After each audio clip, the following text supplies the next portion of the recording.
bisa semoga kalian bisa melihat PPT ini dengan baik. ini dengan baik ya.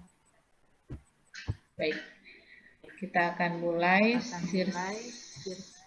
share screen-nya.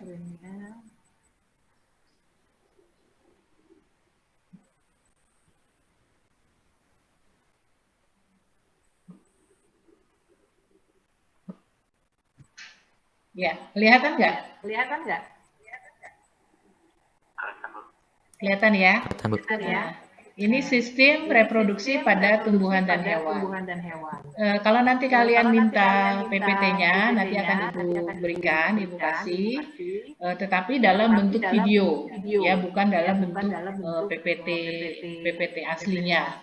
Karena memang semua pembelajaran itu harus diubah dulu menjadi bentuk video pembelajaran. Ya.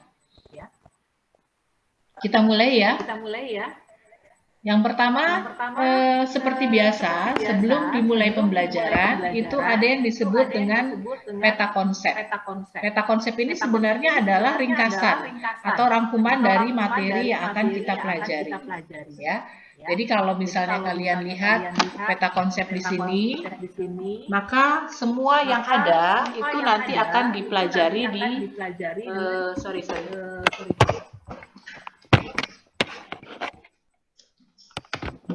akan dipelajari pada materi yang akan kita bahas hari ini. Yang pertama, ini ada sistem reproduksi pada makhluk hidup. Ini ada dua macam, yaitu ada vegetatif dan ada generatif. Tentu kalian tahu bedanya. Kalau vegetatif itu secara tidak kawin dan kalau generatif itu secara kawin. Kalau vegetatif itu bisa terjadi pada tumbuhan dan hewan. Yang generatif juga bisa terjadi pada tumbuhan dan hewan. Nah, sekarang pertanyaannya, Ibu Roro tadi bilang ada secara kawin dan secara tidak kawin. Lalu bedanya apa? Kalau yang secara tidak kawin, dia tidak memerlukan sel-sel kelamin. Pada minggu lalu kita sudah belajar tentang sel-sel kelamin ya. Kalau pada jantan namanya sperma, kalau pada betina namanya ovum. Nah, kalau pada reproduksi vegetatif atau secara tidak kawin, dia tidak bisa atau tidak perlu tidak butuh atau tidak perlu sel kelamin untuk melakukan proses reproduksi. Tetapi pada generatif dia perlu sel-sel kelamin. Nah, sama semuanya bisa terjadi pada tumbuhan maupun hewan. Ingat ya, kemarin manusia itu masuk dalam kelompok hewan ya, bukan tumbuhan. Jadi jangan marah ya kalau misalnya manusia itu masuk kelompok hewan. Karena memang seperti itu ya, memang apa namanya istilahnya itu kelompoknya itu hanya ada dua, kalau tidak tumbuhan ya hewan. Kalau manusia masuk kelompok tumbuhan kan tidak mungkin. Manusia kan tidak punya batang, dahan, tidak punya daun dan lain-lain. Tapi manusia itu lebih condong masuk kepada kelompok hewan. Nah, sekarang yang tumbuhan itu apa saja?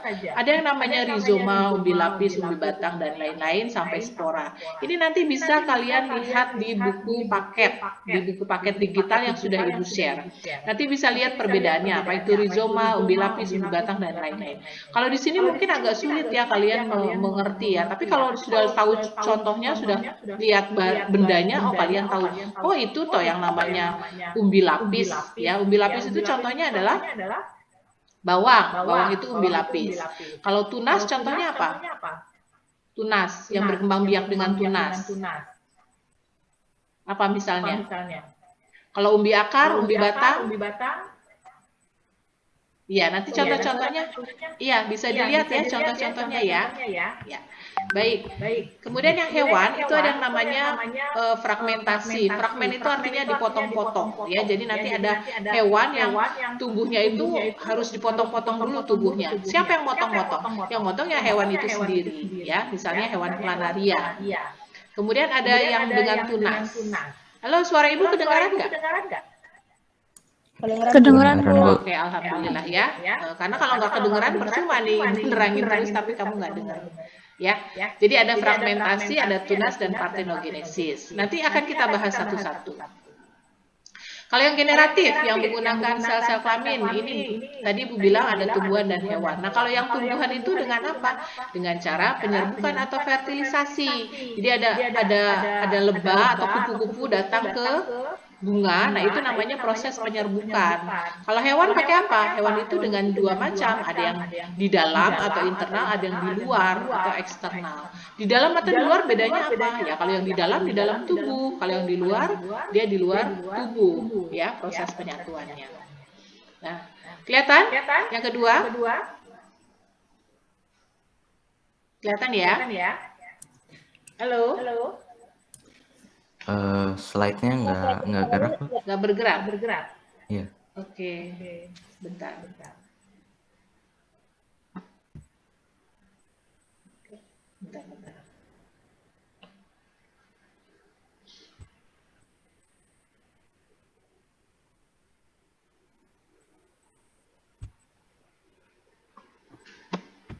Nggak bergerak berarti ini bergerak nggak?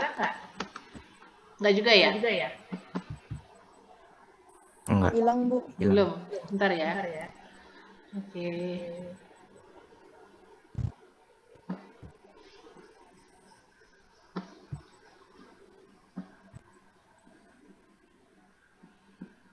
Bentar ya, Nah.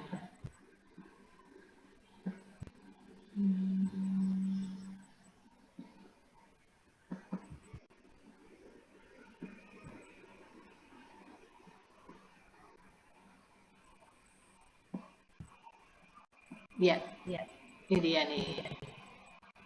Slide-nya nggak bergerak.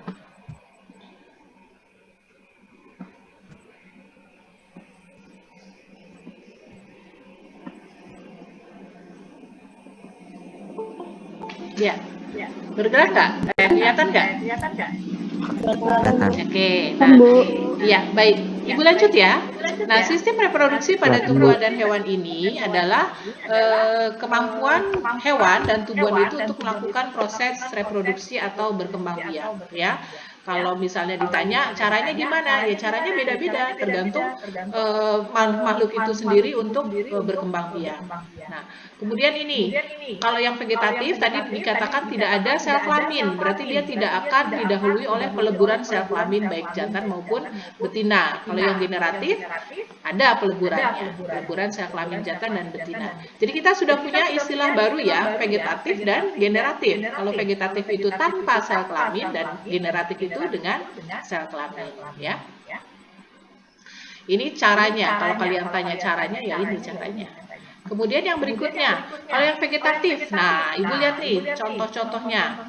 Contoh-contohnya kalau rizoma itu ada jahe, kunyit, temulawak, dan kencur. Pernah dengar nggak istilah itu? Pernah dengar? Jahe, kunyit, temulawak, kencur, pernah ya? Itu dia berkembang biak dengan alat yang namanya rizoma, ya, atau akar tinggal bahasa Indonesianya. Kalau umbi lapis itu ada bawang-bawangan, ya, ada bawang merah, bawang putih, bawang bombay, tapi nggak ada bawang goreng ya. Adanya bawang merah, bawang putih, bawang bombay, ya. Jadi kalau ada sinetron bawang merah, bawang putih, nah mereka berkembang biak dengan umbi lapis. Ya. Kemudian umbi batang itu ada kentang dan ubi. Ubi itu yang biasa dijual di gorengan, ubi yang tipis-tipis ya, bukan yang singkong ya, tapi ubi. Kalau umbi akar itu baru singkong, bengkoang, dahlia ya. Lalu kalau tunas ada pisang dan tebu. Kemudian tunas adventif itu cocor bebek, cemara, sukun. Sukun itu seperti apa ya? Seperti timbul ya, seperti nangka tetapi dia lebih kecil ya. Kemudian kesemot. Lalu stolon atau geragi itu arbe, stroberi, pegagan, dan rumput teki. Rumput itu rumput yang biasa kita jumpai sehari-hari ya. Lalu spora itu ada lumut dan paku. Nah ini nanti semuanya bisa dilihat di buku digital. Ini Ibu juga ambilnya dari buku digital. Nah ini contoh-contohnya, gambarnya. Gambar ini yang rizoma, ini yang umbi lapis, ini yang umbi apa nih? Umbi batang ya. Kemudian ini cocor bebek, ini tunas adventif, ini pegagan, kemudian ini spora ya. Lalu yang berikutnya, ini bunga, gambar bunga. Nah, ternyata bunga itu juga punya alat kelamin. Yang disebut dengan alat kelamin pada bunga itu adalah benang sari dan putik. Jadi kalau kalian melihat sekuntum bunga, lalu ada benang sari, ada putik, itulah dia sel kelaminnya. Ya, nanti pada tugas kelompok, tugas kalian adalah mengamati alat perkembangbiakan pada bunga. Setiap hari lihat bunga, tapi nggak tahu, tidak bisa membedakan mana putik, mana benang sari. Ya pokoknya itu bunga. Tapi mana putik, mana benang sari, itu kalian harus tahu. Dan yang paling mudah untuk contohnya adalah kembang sepatu. Tahu tanaman kembang sepatu? Nggak tahu juga. Tahu ya. Memang sudah agak jarang tanaman ini, tapi masih ada. Dan tanaman ini adalah tanaman yang paling sering dipakai untuk pengamatan. Untuk apa namanya? Untuk alat mengamati bagian-bagian kelamin bunga, ya. Nanti kita coba ya. Marki cop. Nah, kalau ini pembentukan sel kelamin jantan dan betina pada tanaman. Nanti kita akan pelajari. Kalau sekarang tidak cukup waktunya. Baik, kemudian ada lagi ini bakal buah. Ya, ini juga masih tanaman pada bunga. Kemudian ada macam penyerbukan. Tadi yang disebut dengan penyerbukan apa? Penyerbukan itu adalah jatuhnya serbuk sari di atas kepala putik. Ya. Bagaimana caranya dia jatuh? Itu ada 3. Ada yang dengan cara autogami atau penyerbukan sendiri, ada yang dengan alogami, dan ada juga yang dengan tetangga atau geitonogami. Kalau yang autogami gimana? Kalau autogami itu kalau dalam satu tanaman ada satu bunga, dan bunganya itu saling menyerbuk antara putik dan benang sari dalam satu bunga ya. Kalau yang alogami, dia pindah ke bunga yang lain, tapi sudah beda spesiesnya, beda jenisnya. Kalau yang tetangga, geitonogami itu masih dalam satu pohon, tapi sudah beda bunga. Ya, sudah beda bunga, tapi masih dalam satu pohon. Itu tetangga. Jadi dia bertetangga, ya kayak kalian kan bertetangga ngerumpi, gigibah ya. Enggak ya? Nah, itu namanya penyerbukan tetangga. Jadi bunga yang satu itu memberikan serbuk sarinya ke bunga yang lain, tapi masih dalam satu pohon. Ya, kalau silang itu sudah beda tanamannya, tapi masih dalam satu spesies. Antara bunga kembang sepatu dengan kembang sepatu yang lain itu namanya penyerbukan silang. Tapi kalau pohon kembang sepatunya satu, tapi bunganya banyak, itu penyerbukan tetangga. Kalau misalnya bunga sepatu, tapi bunganya hanya satu, itu namanya penyerbukan sendiri atau autogami. Ya. Kemudian sudah. Ya, ini pembuahan pada tumbuhan berbiji. Didahului dengan proses peleburan antara sel kelamin jantan dan betina. Kalau yang sel kelamin jantan tadi namanya apa? Namanya apa? Putik atau benang sari? Benang sari. Benang sari. Kalau yang sel kelamin betina namanya putik. Nah, pertanyaan Ibu, yang bergerak yang mana? Yang putik atau yang benang sari? Benang sari. Yang benang sari. Dan yang dipindahkan berupa serbuk sari. Ya. Siapa yang memindahkan? Siapa yang memindahkan? Pernah melihat kupu-kupu terbang dari satu bunga ke bunga lain? Pernah, Bu. Sebenarnya tujuan dari kupu-kupu itu apa? Terbang dari satu bunga ke bunga lain. Hah? Apakah kupu-kupu bermaksud untuk memindahkan serbuk sari ke bunga yang lain? Ada maksudnya dari kupu-kupu tersebut. Enggak ya? Enggak ya? Jadi kupu-kupu itu sebenarnya tujuannya hanya mengambil madu dari bunga ke bunga-bunga yang punya madu ya. Tapi secara tidak sadar dia melekatkan sayapnya itu pada serbuk sari. Sehingga pada saat dia pindah ke bunga yang lain, serbuk sarinya itu terbawa ke bunga yang lain, sehingga terjadilah proses penyerbukan. Ya. Itu ceritanya seperti itu. Jadi kupu-kupu itu sebenarnya tidak punya pemikiran bahwa saya ternyata bermanfaat untuk melakukan proses penyerbukan secara nggak langsung. Tidak seperti itu. Dia hanya punya niat, saya mau cari makan, saya mau cari madu. Tapi pada saat dia bergerak mendekati bunga secara tidak sadar, apakah itu sayapnya, apakah itu kakinya, atau antenanya, itu bersentuhan dengan serbuk sari. Sehingga pada saat dia pindah ke bunga yang lain, serbuk sarinya juga terbawa, serbuk sarinya pindah ke bunga yang lain. Kalau misalnya serbuk sari sudah ketemu dengan putik, maka terjadilah proses penyerbukan. Ya, itu tugas yang tidak tidak disadari oleh kupu-kupu. Yang berikutnya, ini kalau sudah terjadi proses penyerbukan, maka nanti tumbuh biji. Biji itu sama dengan kemarin proses pembuahan pada manusia ya. Ada juga pembentukan embrio. Embrio itu nanti akan diselimuti oleh bagian biji yang namanya selaput biji. Ya. Lanjut. Nah, ini dia. Kalau dia sudah tumbuh menjadi biji, maka dia akan berkecambah, kemudian akan tumbuh menjadi individu yang baru atau tanaman yang baru. Ini prosesnya ya. Sebenarnya proses ini kan sudah terbiasa kalian lihat sehari-hari ya. Tetapi karena hanya melihat saja, tidak mengamati, maka menurut kalian itu suatu hal yang biasa.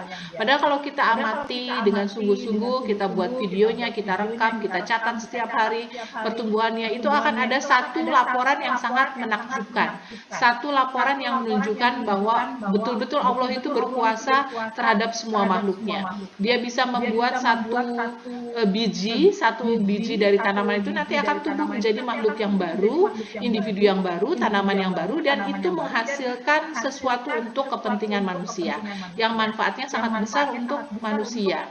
Ya, tapi karena kita sudah terbiasa, ini sih biasa, ini tumbuh dari biji, kemudian tumbuh jadi pohon, berbuah, buahnya kita manfaatkan, itu sudah biasa. Tapi kalau kita buat pengamatan, kita buat laporan, kita akan tahu betapa besar kuasanya dari Tuhan. Ya. Oke. Yang berikutnya adalah tentang metagenesis. Kalau metagenesis itu artinya adalah pergiliran keturunan. Jadi satu makhluk hidup itu memiliki satu fase, beberapa fase, sehingga nanti dia bergerak atau berubah menjadi satu fase yang sanggup menghasilkan spora atau tanaman yang baru atau individu yang baru. Itu namanya metagenesis. Kalau pada manusia tidak ada, ya. Kalau pada hewan juga tidak ada. Metagenesis ini bisa terjadi pada hewan tetapi tertentu. Kalau yang terjadi pada tumbuhan itu biasanya terjadi pada lumut dan tanaman paku, tumbuhan paku ya. Ini contohnya, ini tanaman lumut atau Bryophyta mengalami beberapa pergiliran keturunan atau beberapa bagian atau fase-fase tumbuhan, sehingga dia nanti akan menjadi tumbuhan atau tanaman lumut yang baru ya. Sama dengan tumbuhan paku juga seperti itu. Kita lanjut dengan ini. Nah, ini dia jika memang tumbuhan itu bisa berkembang dan bisa tumbuh, apa saja yang mempengaruhi? Ternyata ada dua macam, yaitu faktor internal dan eksternal. Kalau internal itu biasanya dari dalam tubuh tumbuhan itu sendiri, dapat berupa gen dan berupa hormon. Tetapi kalau eksternal itu adalah bawaan dari luar, bisa berupa air, bisa berupa suhu, kelembapan, dan cahaya. Itu namanya faktor luar atau eksternal. Dan ini dipengaruhi oleh manusia itu sendiri, apakah manusia mampu atau mau mengatur faktor-faktor eksternal tersebut atau tidak. Jadi pengaruh atau pertumbuhan dan perkembangan pada tumbuhan itu sangat dipengaruhi oleh dua faktor ini. Kalau dua faktor ini bisa dikuasai oleh manusia, maka manusia dapat mendapatkan hasil yang sempurna, hasil dari tanamannya. Nah, kalau reproduksi pada hewan ya, sekarang kita beralih ke hewan. Hewan itu ada 3 macam reproduksinya, yang vegetatif berupa fragmentasi atau potongan, kemudian tunas, dan partenogenesis. Partenogenesis ini adalah reproduksi yang tidak membutuhkan pasangannya, ya. Misalnya pada apa namanya siput, ya, siput itu partenogenesis. Nah, sekarang yang generatif. Alat reproduksi generatif pada hewan itu hampir sama dengan pada manusia, tetapi lebih sempurna manusia, jauh lebih sempurna manusia, ya, karena manusia adalah makhluk tingkat paling tinggi. Kita lihat di sini alat kelaminnya juga sama, testis dan juga spermatozoa serta ovum sama, tetapi kesempurnaannya jauh berbeda dengan alat reproduksi pada manusia. Ya. Kemudian sel kelamin jantan dan betina itu juga sama prosesnya, namanya gametogenesis dan oogenesis. Kalau gametogenesis itu pembentukan gamet dan oogenesis itu pembentukan ovum. Pembuahan juga sama pada hewan dan manusia, ada yang namanya pembuahan internal dan eksternal. Kira-kira kalau pada manusia pembuahannya internal atau eksternal? Internal, betul, ya. Jadi tidak di luar tubuh, tapi di dalam tubuh. Kalau yang eksternal itu misalnya pada apa? Hewan apa? Kalau yang eksternal terjadinya di luar. Biasanya pada makhluk yang hidup di air. Misalnya apa? Ikan. Pada ikan dan satu lagi apa? Yang hidup di air dan juga di darat. Kodok. Iya, pada kodok. Iya, katak atau kodok ya. Ikan, katak atau kodok ini fertilisasi atau pembuahannya terjadi di luar tubuh.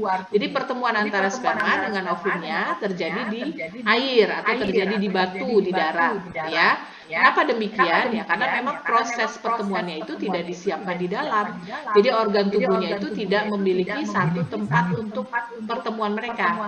Tidak seperti manusia. Kalau manusia itu sudah khusus tempatnya, sudah disiapkan, namanya tuba fallopiae atau ovida. Di sanalah spermatozoa dan ovum bertemu. Tapi kalau pada hewan dengan pembuahan yang di luar, itu mereka tidak memiliki alat seperti pada manusia.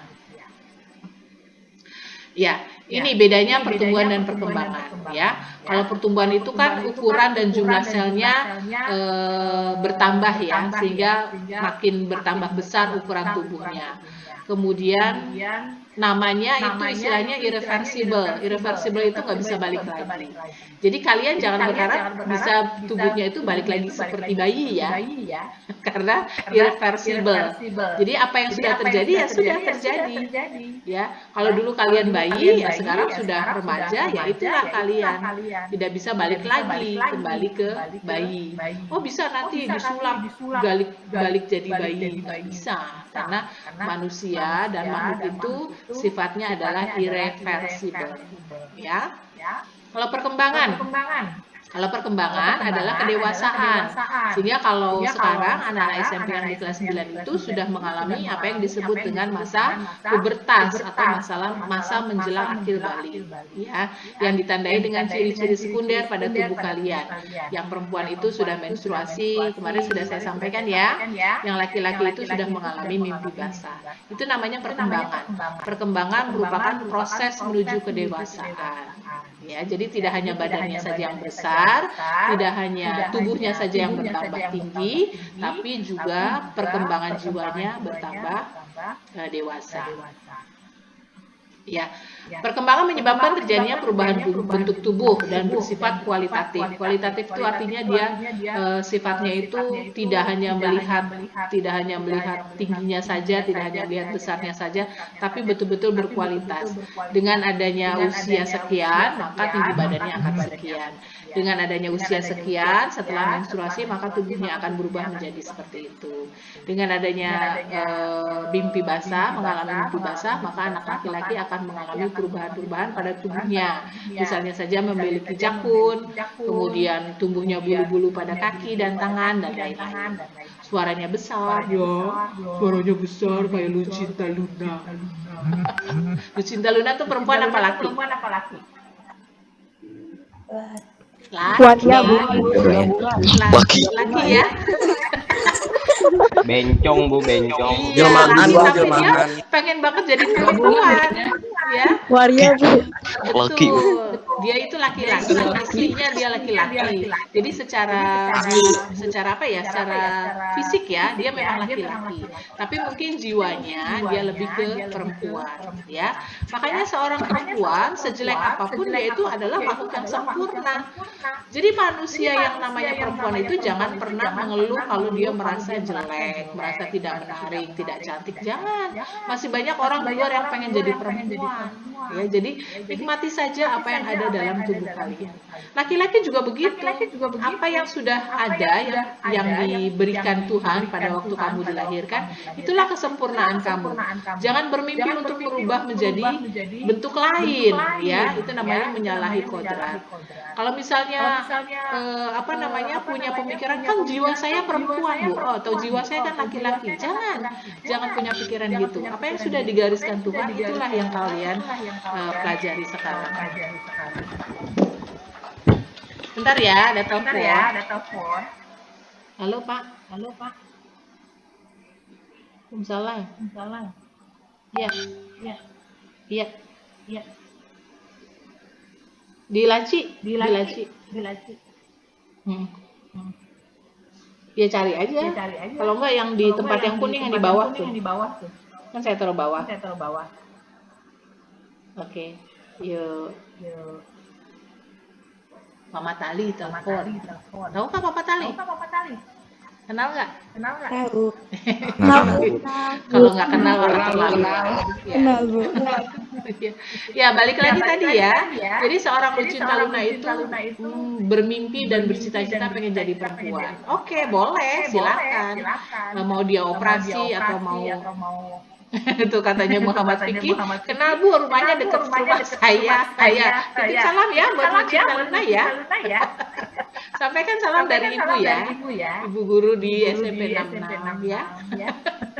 Ya, jadi jangan pernah berharap bahwa perubahan itu akan membuat perubahan yang sempurna bagi tubuhnya. Enggak, dia tetap saja seorang laki-laki meskipun wujudnya sekarang sudah perempuan. Oh, maksudnya Papa Tali Lucinta Luna. Muhammad Fikri ini ada aja. Oh, Muhammad Fikri itu rumahnya dekat Papa Tali, bukan Lucinta Luna. Salah Ibu. Oke. Baik. Kirain rumahnya dekat Lucinta Luna, Muhammad Fikri. Ya. Jadi Ibu kan sudah operasi Bu, dia jadi perempuan, tadinya laki-laki. Ya operasi mah bisa aja, namanya saja operasi plastik ya. Pakai gayung, apa pakai sendal jepit dari plastik ya. Tapi tetap tidak mengubah organ-organ yang ada di dalam tubuhnya. Apakah setelah dia operasi menjadi perempuan dia bisa hamil? Tidak bisa. Nggak bisa Bu. Nggak bisa ya. Jadi jangankan hamil, menstruasi bisa nggak? Enggak juga. Ya, bagaimana mau menstruasi ya? Organnya saja dia tidak punya. Ya, jadi perubahan itu hanya di luar saja. Boleh dia lebih cantik, lebih cakep, lebih glowing ya kulitnya ya. Kemudian juga lebih halus, pokoknya lebih cantik dari wanita yang sebenarnya. Tapi dia masih ada kekurangan. Oleh karena itu sekali lagi Bu sampaikan kepada anak-anak perempuan, jangan pernah mengeluh, jangan pernah komplain dengan kondisi tubuh kalian yang sekarang. Kalian itu adalah wanita sempurna, ya. apalagi sudah menstruasi. Nanti kalau sudah menikah punya anak itu jauh lebih sempurna. Yang namanya fisik itu bisa kita perbaiki, bisa kita dempul ya, bisa kita percantik bisa. Tapi yang namanya organ dalam tubuh kita itu tidak bisa diapa-apakan. Itulah sudah karunia dari Tuhan seperti itu. Ya nak ya? Oke. Jadi jangan iri ya dengan yang lain ya.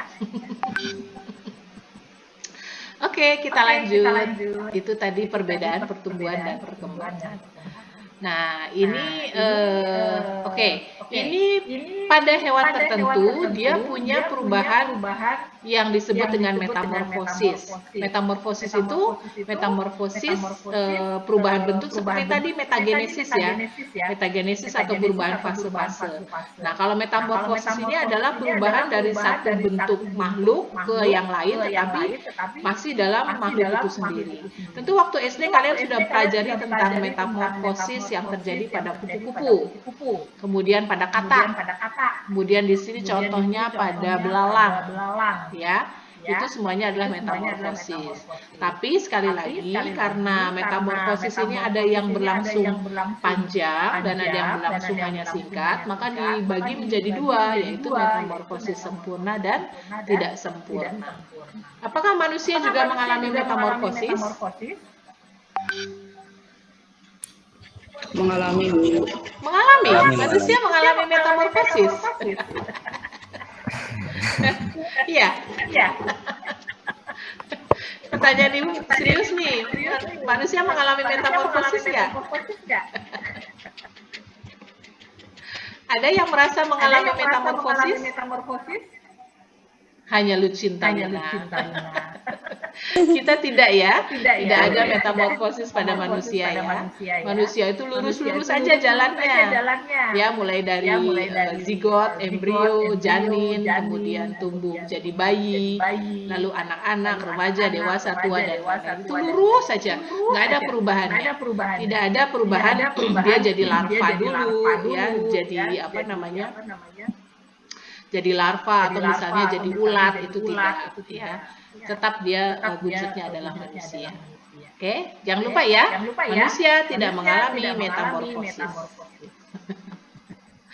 Oke, ini tentang kromosom dan pembelahan sel. Nah, sedikit tentang kromosom nih. Kromosom itu adalah segala sesuatu yang membawa sifat-sifat yang nanti akan kita bisa lihat kalau kita ngaca di depan, kalau kita melihat di depan kaca atau kita berkaca.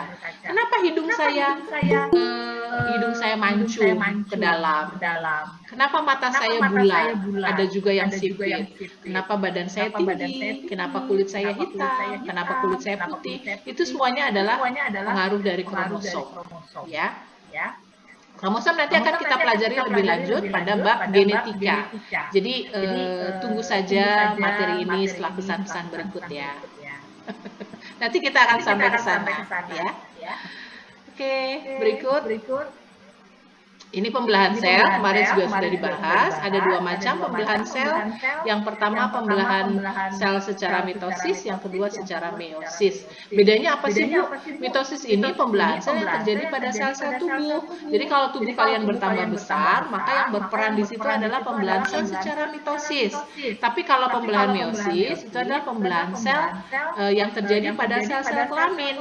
Jadi kalau misalnya sel kelaminnya tadinya sedikit, sekarang banyak dan mengalami kesempurnaan, maka sel-sel kelamin itu sudah menunjukkan sel kelamin itu mengarah kemana. Apakah mengarah ke laki-laki atau mengarah kepada perempuan? Apakah mengarah ke yang jantan atau mengarah ke yang betina? Ya? Oke, saya kira cukup ini tentang bab 2, materi kedua ini tentang reproduksi pada tumbuhan dan hewan ya. Oke. Nah, maksud Ibu nanti pada tayangan berikutnya, pada pertemuan berikutnya, kita akan masuk ke kegiatan kelompok. Kegiatan kelompok ini nanti akan Ibu bagikan. Ibu akan bagikan tentang tugas kelompoknya, ya.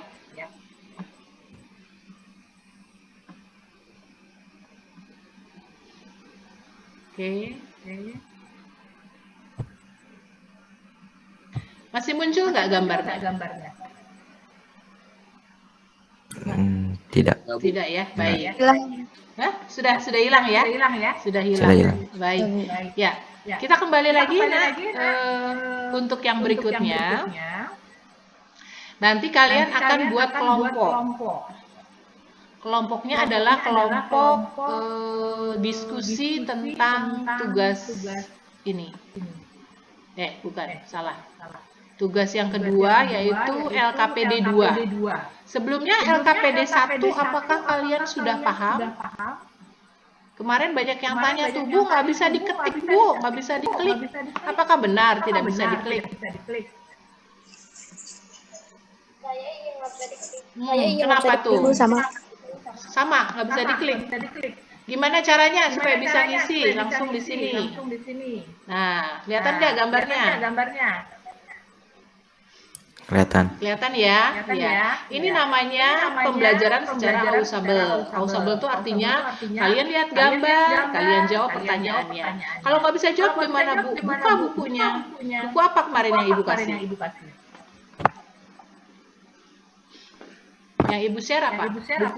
Buku IPA digital ya? Buku IPA digital ya. Nah, nanti kalian lihat di situ. Ini namanya cara belajar ausable. Jadi gambar-gambar ini, dari gambar ini kalian jawab pertanyaannya, ya. Coba Ibu mau tahu nih. Untuk yang nomor 2 deh, yang gampang nih. Ini gambar apa? Ikan. Kalau ditanya masuk golongan vertebrata atau avertebrata? Ayo. Bingung. Vertebrata atau avertebrata? Vertebrata. Nah, sekarang bedanya vertebrata dengan avertebrata apa? Tidak memiliki tulang belakang. Iya, betul. Vertebrata itu berasal dari kata vertebrae. Vertebrae itu artinya tulang punggung atau tulang belakang. Kalau avertebrata, awalan A itu artinya tidak. Jadi makhluk yang tidak memiliki vertebrae atau tulang belakang. Sekarang kalian lihat untuk ikan. Pada bagian atasnya yang ini, kalau disentuh keras apa enggak? Keras. Artinya iya, artinya ikan memiliki tulang belakang. Iya, karena dia punya tulang yang keras yang bisa kalian sentuh, ya. Beda dengan cacing. Pernah nggak nyentuh cacing? Iya. Iya, kalau disentuh gimana? Ada nggak bagian yang keras? Nggak ada tulangnya. Nggak ada, Bu. Berarti dia Vertebrata. Ya. Kalau misalnya dikelompokkan yang masuk hewan yang punya tulang belakang apa saja? Bisa ikan, bisa kerbau, burung, sapi, kambing. iya, bisa gorila. Iya, hewan-hewan tersebut ya. Oke. Kemudian kalau ditanya bagaimana reproduksi hewan ini? Dengan cara seksual atau aseksual? Seksual kayaknya. Seksual kayaknya. Kenapa? Seksual. Karena perlu adanya pertemuan antara Sperma dan ovum. sperma dengan ovum. Meskipun kejadiannya di mana? Di laut. Di laut. Di air. Atau di luar Air. tubuh, ya, di luar tubuhnya, ya. Namanya apa kalau di luar tubuhnya? Istilahnya apa? X. Di luar tubuhnya Eksternal. ya. Kalau di dalam tubuh Internal. Iya. Nah, kalau ditanya ini yang nomor 5 gampang nih. Berkembang biaknya dengan apa? Bertelur atau beranak? Bertelur. Iya, bertelur ya. Makanya disebut ovovivipar atau hewan bertelur. Ovovivipar. Kalau ovovivipar beda lagi. Ya. Ini tugas LKPD 1 ya. Nah, nanti kalau misalnya sudah, nah yang ini nih, ada yang tanya kemarin nih, peta konsepnya. Peta konsepnya. Ada yang loncat-loncat nggak? Panahnya. Peta konsepnya. Nih, kira-kira kita coba ya isinya ya. Isi. Reproduksi hewan, ada yang seksual atau generatif, ada yang aseksual atau vegetatif. Kira-kira yang seksual atau generatif itu ada berapa macam? 3 ya. Isinya apa saja? Tadi sudah Ibu jelaskan. Ayo. Di PTT. Tadi apa? Dengan cara? Lupa. Oke. Baik. Ya, nanti Ibu share aja ya videonya ya, video pembelajaran yang isinya PTT ya. Oke? Baik, ini ini tugas pertama sudah cukup jelas. Sekarang yang kedua tentang tentang tugas yang kedua. Bentar deh. Nah, Ibu cari dulu nih. Lembar kerja. Mana ya?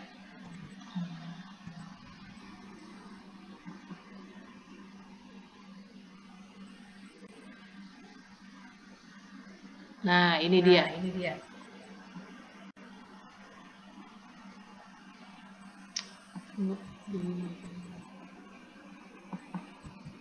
Ini yang pakai apa? Kelompok ya, tugas kelompok ya. Jadi kamu jangan kerja sendiri karena ini banyak banget ini pertanyaannya. Tapi ada jawabannya semua, cuman memang banyak. Nah, ini dia. Ini tugas yang kedua, LKPD yang kedua, tentang sistem perkembangbiakan tumbuhan dan hewan. Nanti tugas kalian adalah membuat laporan. Laporan ini nanti dibuat bertujuh,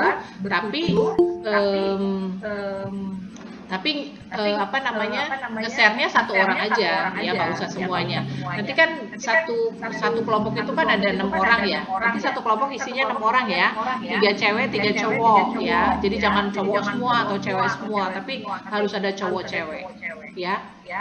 3 cowok 3 cewek. Ibu kalau cowoknya cuma 2 boleh nggak? Boleh, tapi cowoknya 4 gitu ya. Pokoknya ada 6. Nah, ini ada fotonya, foto apa namanya, foto anggota kelompok ya. Ini yang contoh saja ya, di kelas 9E namanya kelompok mawar. Nanti kamu pilih nama kelompoknya yang cakep-cakep ya. Nama kelompoknya nama yang berhubungan dengan IPA. Ya, berhubungan dengan IPA. Nama kelompoknya misalnya mawar. Kamu boleh cari yang lain. Kemudian di sini ada anggotanya. Jangan lupa di bawahnya diberi nama ya. Ini kelas 9E nih belum kasih nama. Nanti ada namanya. Kalau ini Ratna nih, Ibu tahu nih. Ini Alin. Ini Rasya.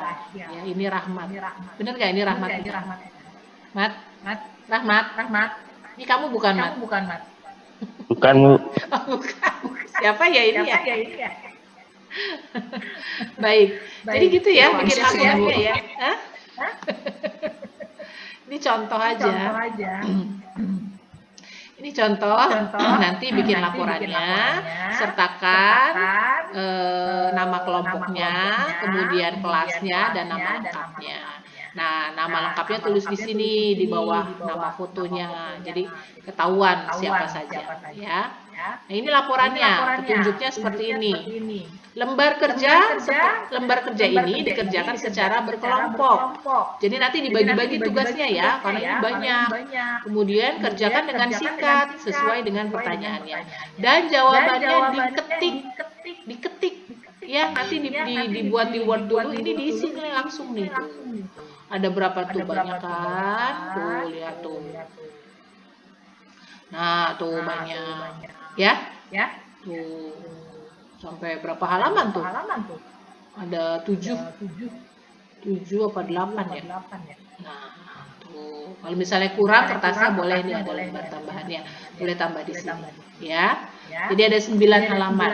9 halaman nanti dibagi teman-temannya ya yang berenam itu siapa saja tugasnya apa. Oke? Paham ya, Nak ya? Oke. Baik, sampai di sini ada pertanyaan tidak? Halo, ada yang tanya nggak? Hah? Ada yang ingin ditanyakan? Atau malu ya? Ada? Cukup ya? Cukup jelas? Yang ibu minta, Jelas, Bu. yang ibu minta cuma satu. Kamu tidak boleh terlambat mengirim tugas dan jangan sampai sama sekali tidak mengirim tugas. Tetap kirim ke ibu. Boleh kalau misalnya terlambat boleh japri ibu. Masalahnya apa? Terlambatnya kenapa? Boleh sampaikan ke ibu. Tapi tetap dikirimkan tugasnya. Bu, saya nggak bisa ngirimnya melalui GCR atau saya HP-nya sedang dipakai ayah. Gimana Bu? Ya nanti kita bicarakan. Yang penting kamu komunikasi sama ibu. Jangan diem-diem aja ya. Tiba-tiba udah 2 minggu tugasnya nggak masuk. Ya.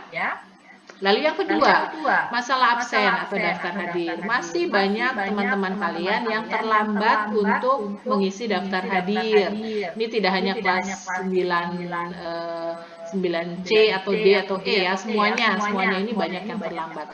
Sudah Ibu panjangin waktunya, yang tadinya jam 6, sekarang jam 7. Jam 7 sampai jam 8, masih ada juga yang terlambat. Ya, nah bagi yang masih terlambat, tolong sampaikan ke ibu masalahnya apa. Kalau memang misalnya ya HP-nya sedang dipakai ayah untuk kerja atau sedang dipakai adiknya, maka kamu minta izin dulu ke orang tua atau ke adikmu untuk mengisi absen dulu saja. Ya nanti kalau sudah selesai absen boleh HP-nya diberikan ke ayahnya atau ke adiknya. Yang penting mengisi daftar hadir dulu. Jadi ibu tahu kamu itu kondisinya bagaimana. Sehat atau siap atau tidak ikut pelajaran dan lain-lain ya. Kalau kamu nggak ngisi daftar hadir kan ibu nggak tahu kamu kondisinya gimana. Sementara kita kan sekarang sedang tidak bertatap muka kan. Nah seperti itu ya. Lalu yang berikutnya, bagi teman-temanmu yang belum masuk grup, WA grup maupun GCR, tolong sampaikan hubunginya ke ibu. Anak yang belum masuk grup itu hubunginnya ke saya karena saya adminnya, bukan guru lain. Jangan menyuruh guru lain untuk memasukkan nama itu di grup. Harus anak itu sendiri yang bilang ke saya, bilang masalahnya apa, kenapa kok terlambat, kenapa kok belum masuk, ya. Jadi bukan guru lain yang meminta ibu untuk memasukkan nama itu, karena guru lain kan tidak bisa masukin nama itu ke dalam grupnya, ya. Jadi anak itu sendiri, misalnya seperti kemarin Fadila ya, kelas 9 apa tuh, Sofiatus, ada Sofiatus nggak di sini?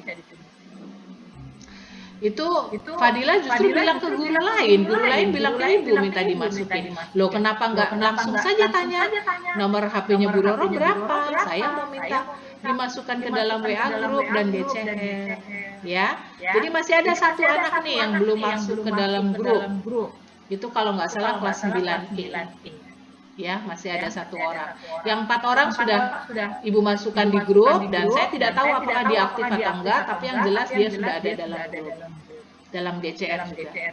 Seperti itu ya nak ya? Paham ya? Paham, Bu. Baik, saya kira cukup ya sampai di sini, tapi sebelumnya kita foto dulu dong. Oke? Ya, silahkan dibuka kameranya.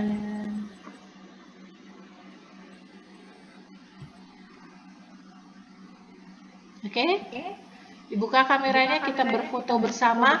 Lalu yang belum mengisi daftar hadir, tolong tulis namanya di chat ya. Di sini ada 50 siswa. Kalau nggak salah tadi 52 siswa. Ya. 52 siswa. Kemudian satu lagi, kalau nanti kita masuk di grup besar, di Google Meet gabungan seperti ini, tolong tuliskan kelasnya. Jadi nama _ kelas. Jadi Ibu bisa tahu nih anak-anak yang hadir kelas 9A berapa orang, kelas 9B berapa orang. Oke? Silahkan dibuka kameranya, kita berfoto dulu. Kita berfoto dulu. Monggo. Yuk, silakan. Ahmad Fadil Effendi. Ahmad Fadil Effendi dengan Moisha Effendi saudaraan ya? Saudaraan ya? Enggak, Bu. Sama-sama Effendi, Nak. Hah? Sama-sama Effendi. Kirain masih bersaudara. Aduh, kok suaranya begini. Oke. Ayo kita mulai. Rahmat Raihan, silakan Nak. Dibuka. Muhammad Alfi. Hilwa. Syifa. Silakan dibuka dulu.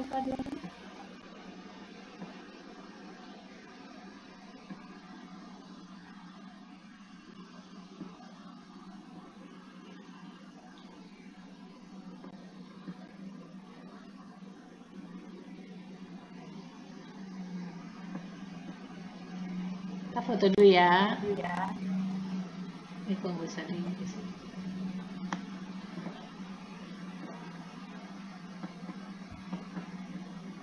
Kok nggak bisa di sini.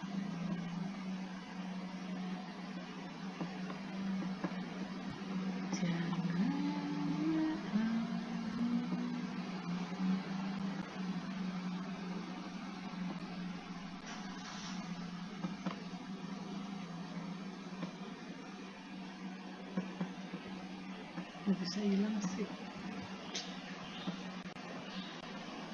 Oke. Foto dulu. Ini kenapa nggak bisa hilang?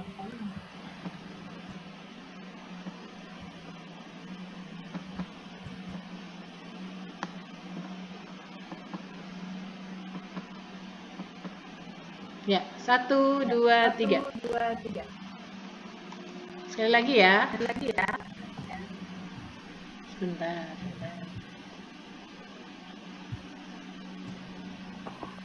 Satu, dua, tiga. Oke. Gaya bebas sekarang.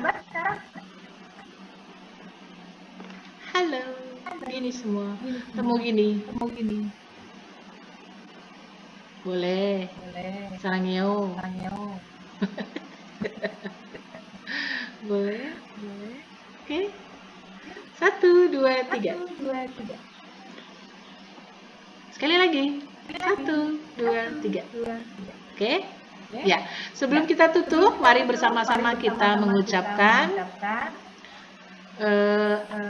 hamdalah. Alhamdulillahirabbil alamin. Terima kasih banyak Ibu tutup kegiatan kita hari ini. Sampai bertemu besok lagi. Assalamualaikum warahmatullahi wabarakatuh. Waalaikumsalam. Dadah. Sarangyo. Sarangyo.